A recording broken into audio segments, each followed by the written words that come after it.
America ने एक बार फिर से ईरान के कुछ जरूरी ठिकानों को निशाना बनाया। ईरान ने भी पलटवार करते हुए अमेरिका और अरबी देशों के कुछ ठिकानों पर हमले किए। एक बार फिर से स्टेट ऑफ हॉर्मुज में तनाव बढ़ चुका है। हालांकि ये तनाव एक बड़ी जंग का रूप नहीं लेगा। छुटपुट हमले लगातार पिछले कई दिनों से जारी हैं और ये इसी तरह से चलते रहेंगे। अमेरिका की तरफ से पहले जैसी जंग दोबारा से ईरान के साथ शुरू नहीं की जाएगी। क्या है पूरा मामला, इस पर डिटेल से बात करेंगे। साथ ही साथ ईरान के पूर्व सुप्रीम लीडर अली खामनेई साहब के जनाजे को लेकर भी एक बड़ा अपडेट सामने आ रहा है। इन तमाम मिडिल ईस्ट की खबरों को आगे आप लोगों को बताएंगे, लेकिन पहले आपको दिल्ली लिए चलते हैं। दिल्ली के जंतर मंतर पर कॉकरोच जनता पार्टी का विरोध प्रदर्शन इस वक्त चल रहा है। दरअसल कॉकरोच जनता पार्टी के बारे में तो आप सभी लोग जानते ही होंगे। सोशल मीडिया से शुरू हुआ ये आंदोलन अब जमीनी स्तर पर भी आ चुका है। कॉकरोच जनता पार्टी के फाउंडर यानी कॉकरोच जनता पार्टी को बनाने वाले अभिजीत तिपके आज दिल्ली पहुंचे। अमेरिका में रहकर इन्होंने इस पार्टी को सोशल मीडिया पर लॉन्च किया था। आज सुबह दिल्ली पहुंचे और जंतर मंतर पर जाकर उन्होंने प्रदर्शन किया। प्रदर्शन करने से पहले उन्होंने पुलिस से इजाजत ली। उनको इजाजत फौरन मिल भी गई। इजाजत मिलने के फौरन बाद जंतर मंतर पर प्रदर्शन शुरू हो चुका है। अभिजीत तिपके ने कहा कि हमारा ये प्रदर्शन हिंसक रूप नहीं लेगा। हम बहुत सुकून के साथ अपनी बात रखना चाहते हैं। हमारी मांग ये है कि केंद्रीय शिक्षा मंत्री धर्मेंद्र प्रधान इस्तीफा दें। दरअसल अभी नीट का जो मामला आपने सुना होगा, नीट का पेपर लीक हुआ, उसके बाद एग्जाम को कैंसिल कर दिया गया। उसी सारे मामले को लेकर भारत के शिक्षा मंत्री धर्मेंद्र प्रधान के इस्तीफे को लेकर जंतर मंतर पर कॉकरोच जनता पार्टी ने ये अपना पहला विरोध प्रदर्शन शुरू किया है। प्रदर्शन करने की शाम 5 बजे तक की इजाजत मिली है। जिस तरह की उम्मीद थी उतनी भीड़ वहां पर नहीं पहुंची। जिस तरह से सोशल मीडिया पर कॉकरोच जनता पार्टी को लोग सपोर्ट कर रहे थे, लाखों लाखों करोड़ों फॉलोवर सोशल मीडिया पर कॉकरोच जनता पार्टी के हो गए। लाखों नहीं बल्कि कुछ हजारों की तादाद में जंतर मंतर पर लोग पहुंचे हैं। युवा पहुंचे हैं, कुछ बुजुर्ग भी पहुंचे हैं कॉकरोच जनता पार्टी के सपोर्ट में, और धर्मेंद्र प्रधान के इस्तीफे की मांग की जा रही है। बाकी अब सोशल मीडिया की बात करें तो इस प्रदर्शन को लेकर सोशल मीडिया पर बहुत सारी वीडियोस आपके सामने आती होंगी कि प्रदर्शन से सरकार हिल गई। जैन जी ने प्रधानमंत्री मोदी जी की सरकार को हिला डाला, झुका डाला, न जाने कौन कौन सी बातें आपको सोशल मीडिया पर सुनने को मिलती होंगी। लेकिन दोस्तों एक बड़ी सच्चाई यह भी है कि इस प्रदर्शन में जो लोग शामिल हुए हैं उसमें ज्यादातर युवा स्टूडेंट्स हैं। इन प्रदर्शनकारियों में बहुत सारे नीट के बच्चे भी होंगे जिनका एग्जाम कैंसिल हुआ है। बहुत सारे बेरोजगार भी होंगे जो नौकरी की तलाश में हैं, उनको नौकरी नहीं मिल पा रही है। ज्यादातर इस विरोध प्रदर्शन में युवा लोग ही हैं और ऐसे प्रदर्शन पहली बार देश के अंदर नहीं हो रहे हैं। इससे पहले भी बहुत सारे प्रदर्शन हो चुके हैं और युवा लाठी भी खा चुका है। इससे ज्यादा युवाओं की भीड़ इकट्ठा होकर प्रदर्शन पहले भी कर चुकी है और कई बार खदेड़ा भी जा चुका है युवाओं को। इस प्रदर्शन को लेकर सोशल मीडिया पर आपको जो इस वक्त दिखाया जा रहा होगा विपक्षी मीडिया की तरफ से, जो सोशल मीडिया पर विपक्ष के खिलाफ बात करते हैं उन लोगों की तरफ से, कि ये जंतर मंतर पर जो विरोध प्रदर्शन हो रहा है ये सरकार को हिला देगा, सरकार गिरा देगा और ये एक नई शुरुआत हो चुकी है। दोस्तों ये कोई नई शुरुआत नहीं है। यही आप हैं और यही मैं हूं। इस तरह के विरोध प्रदर्शन हमारे देश में पहले भी हो चुके हैं और विरोध प्रदर्शनों को दबाना मोदी सरकार को अच्छे से आता है। ये जो विरोध प्रदर्शन आप लोगों को देखने को मिल रहे हैं, अगर शिक्षा मंत्री धर्मेंद्र प्रधान का इस्तीफा होता है इसकी वजह से, तब माना जाएगा कि कॉकरोच जनता पार्टी की यहां पर जीत हो गई। अब जो बात मैं आप लोगों से कहने वाला हूं, काफी सारे कॉकरोच जनता पार्टी के समर्थकों को शायद बुरी लग सकती है। एक बार फिर से कहूंगा, आप भी यही हैं, मैं भी यही हूं। कॉकरोच जनता पार्टी को बनाने वाले जो अभिजीत तिपके हैं, आज नहीं तो कल ये बंदा नेता बनेगा। अभिजीत तिपके को आज तक कोई भी नहीं जानता था। सोशल मीडिया पर पार्टी लॉन्च हुई और अभिजीत तिपके एक बहुत बड़ा चेहरा अब देश के अंदर बन चुका है युवाओं के लिए। इनडायरेक्टली बात कहूं तो अभिजीत तिपके ने राजनीति में एंट्री कर दी है। अभिजीत तिपके का काम सेट हो चुका है। अभिजीत तिपके भले ही युवाओं की आवाज उठाने के लिए काम कर रहा है, लेकिन यह बंदा नेता बन चुका है।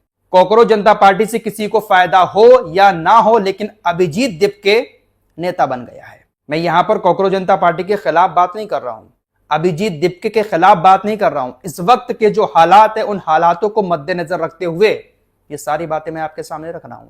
इससे पहले भी हमारे देश के अंदर न जाने कितने सारे आंदोलन हो चुके हैं। इस वक्त पूरा देश किसके कंट्रोल में चल रहा है आप सभी लोग अच्छे से जानते हैं। बड़े बड़े विरोध प्रदर्शन हमारे देश के अंदर हुए, सरकार नहीं झुकी। शिक्षा मंत्री धर्मेंद्र प्रधान के इस्तीफे को लेकर ये जो विरोध प्रदर्शन हो रहा है, इसका रिजल्ट शाम तक 0 निकलेगा। मुझे पता है कमेंट में आकर बहुत सारे लोग अपनी अपनी बात रखेंगे कि फराज भाई शुरुआत ऐसे ही होती है और ऐसा ही करना चाहिए।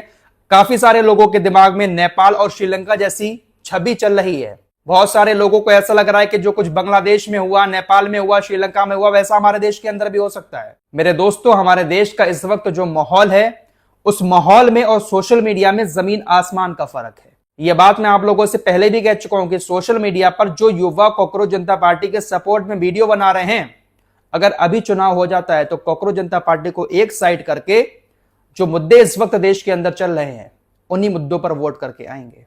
हर चुनाव में हमारे देश के अंदर हिंदू मुस्लिम वाला मुद्दा ही टॉप पर रहता है। बेरोजगारी का मुद्दा, भ्रष्टाचार का मुद्दा, महिलाओं की सुरक्षा का मुद्दा, बलात्कार का मुद्दा, ये सारे मुद्दे एक साइड होते हैं। सबसे टॉप पर रहता है हिंदू मुस्लिम का मुद्दा। बाकी सोशल मीडिया पर बहुत सारी ऐसी बातें भी चल रही है कि जंतर मंतर पर ये जो विरोध प्रदर्शन हो रहा है, इसमें बहुत सारे दूसरे लोग भी शामिल हैं। कुछ संगठनों के लोग भी इसमें शामिल हो गए हैं कि कैसे भी करके कोई मौका मिले और यहां पर हुड़दंग मचाया जाए। बहुत सारी चीजें सोशल मीडिया पर ऐसी चल रही थी। काफी सारे लोगों ने, मुस्लिम जो इन्फ्लुएंसर हैं, उन्होंने सोशल मीडिया पर वीडियो बनाकर मुसलमानों से खास तौर पर इस बात की अपील की कि जंतर मंतर पर विरोध प्रदर्शन में आप लोग शामिल ना हो, क्योंकि दाढ़ी टोपी देखकर, मुस्लिम नाम देखकर मीडिया भी पागल हो जाता है और आपसे उल्टे सीधे सवाल पूछकर आपको कहीं ना कहीं फंसाया जा सकता है। कॉकरोच जनता पार्टी के जो नेता हैं, उनके साथ तो वकीलों की पूरी टीम है, बड़े लोग हैं, लेकिन आप अगर उसमें शामिल होंगे जाकर और वहां पर विरोध प्रदर्शन करेंगे, नारेबाजी करेंगे, तो हो सकता है कि आपको बुरी तरह से फंसा दिया जाए। इतने समझदार आप भी हैं दोस्तों, भले ही आप अभी सच कबूल ना करें, लेकिन इतने समझदार आप भी हैं कि इस वक्त देश का जो माहौल है, इस तरह के प्रदर्शनों से मोदी सरकार के ऊपर किसी तरह का कोई फर्क पड़ने वाला नहीं है। अरे किसान आंदोलन देखा, शाहीन बाग का आंदोलन देखा, बड़े बड़े प्रोटेस्ट हमने अपने देश के अंदर देखे। इस तरह के प्रदर्शन पहले भी होते रहे हैं, लेकिन मोदी सरकार को इस वक्त में झुका पाना बहुत मुश्किल है। फिलहाल इस प्रदर्शन को बहुत सारे लोग सोशल मीडिया पर बड़ा चढ़ाकर पेश कर रहे हैं, वीडियो बना रहे हैं कि सरकार हिल गई, सरकार झुक गई, लेकिन यहां पर कहीं ना कहीं पर्दे के पीछे कोई और गेम भी हो सकता है। इतनी जल्दी विरोध प्रदर्शन की इजाजत कैसे मिल गई, ये भी समझ से परे है। अभिजीत दीपके सुबह दिल्ली आए और जाकर उन्होंने इजाजत मांगी, विरोध प्रदर्शन की इजाजत मिल भी गई। अगर इतना ही सरकार को डर होता तो विरोध प्रदर्शन की इतनी जल्दी इजाजत शायद नहीं मिलती। फिलहाल अभिजीत दीपके जो है वो कहीं ना कहीं नेता बन चुका है। बाकी जिन लोगों को मेरी बातें बुरी लगी हो, कमेंट बॉक्स में आप जो चाहे लिख सकते हैं। कुछ दिन के बाद आप लोगों से मिलेंगे। कॉकरोच जनता पार्टी का हाल क्या है, कॉकरोच जनता पार्टी के जो नेता हैं वो कहां पहुंचे हैं, आप सभी लोगों के सामने खुद आ जाएगा। मिडिल ईस्ट की तरफ चलते हैं। अमेरिका ने एक बार फिर मिडिल ईस्ट में ईरान के कुछ द्वीप पर हमला किया। इस पूरे मामले पर IRGC ने बताया कि आज सुबह तकरीबन 1:30 बजे स्ट्रेट ऑफ हॉर्मुज से 4 तेल के टैंकर हमारी बिना मर्जी के गुजरने की कोशिश कर रहे थे। हमसे उन्होंने बातचीत भी नहीं की, जबरदस्ती गुजरने की कोशिश कर रहे थे। हमने उनको चेतावनी भी दी। जब वो नहीं रुके तो हमने एक जहाज को निशाना बनाया, 2 जहाज वापस लौट गए, एक जहाज अभी भी वहीं पर रुका हुआ है। IRGC ने बताया कि हमने जब तेल के जहाजों को रोका तो उसके बाद तकरीबन 2 बजे अमेरिका ने हमारी 2 बंदरगाहों को निशाना बनाया। सबसे पहले अमेरिका ने हमारी केशम बंदरगाह पर ड्रोन से हमला किया और एक दूर संचार टावर को निशाना बनाया। उसके बाद हमारी जो दूसरी सिरिक बंदरगाह है, वहां पर अमेरिका ने 2 मिसाइलों से हमला किया। IRGC ने कहा कि अमेरिका ने जब हमारी 2 बंदरगाहों को निशाना बनाया तो हमने भी उसका जवाब देते हुए कुवैत के अंदर अमेरिका के 2 वायुसेना के ठिकानों पर हमला किया। साथ ही साथ बहरीन के अंदर अमेरिकी नौसेना का जो 5वां बेड़ा मौजूद है, वहां पर भी हमने हमला किया। IRGC ने कहा कि हमने ये हमला अपनी बैलिस्टिक मिसाइलों से किया था। कुवैत ने कहा कि हमने बैलिस्टिक मिसाइलों को रोक लिया, लेकिन IRGC ने कहा कि हमने जो हमला किया था वो हमारा हमला कामयाब रहा। हमने जो टारगेट सेट किया था उसी टारगेट पर हमने हमला किया। तो अमेरिका के हमले का जवाब ईरान ने इस तरह से दिया है। ये बात पहले भी मैं आप लोगों से कह चुका हूं कि अमेरिका दोबारा से पहले जैसी जंग शुरू नहीं करेगा, क्योंकि अमेरिका के पास अब उस तरह की ताकत मिडिल ईस्ट में नहीं बची है। बस ऐसे ही छुटपुट हमले अमेरिका करता रहेगा, समुद्र में नाकेबंदी जारी रखेगा। ईरान के सुप्रीम लीडर अली खामनेई साहब के जनाजे को लेकर एक खबर आ रही है कि 21 जून के आसपास अली खामनेई के जनाजे को मशहद शहर में इमाम रजा के मजार के पास सुपुर्द खाक किया जा सकता है। इस रिपोर्ट में इतना ही। कुछ और खबरों के साथ फिर हाजिर होऊंगा। अपना ख्याल रखिएगा। अल्लाह हाफिज।